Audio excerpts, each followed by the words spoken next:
ఏ శివాలయంలోనైనా జ్వాలాతోరణం జరుగుతుండగా దాని కింద నుంచి ఎవడు శంకరుడి యొక్క పల్లకీతో వెళ్ళి వచ్చాడో వాడు వాడు చూడడు ప్రాణ నిర్వాణ వేళ ఘోర యమపట్టణ ద్వార తోరణంబు.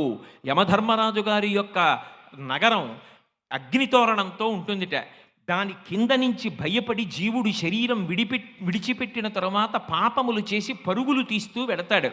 అలా వెళ్ళవలసిన అవసరం లేకుండా కార్తీక పౌర్ణమి నాడు ఎవడు శపథం చేసి స్వార్థంతో కేవలం పాపములు చెయ్యకుండా ఇక పైన 10 మంది గురించి ఆలోచించి సమాజం గురించి ఆలోచించి అందరూ నా అన్నదమ్ములు అక్క చెల్లెళ్ళన్న భావనతో త్రికరణ శుద్ధిగా బ్రతుకుతానని కోరుకుంటాడో అటువంటి వాడి పాపములు తొలగతోసి నేను అండగా ఉండి అక్కడ దూరవలసిన జ్వాలాతోరణానికి బదులుగా ఇక్కడ జ్వాలాతోరణం కింద నేను అండగా ఉండి నిన్ను తీసుకొస్తున్నాను. ఇక నీకు ఆ తోరణ దర్శనం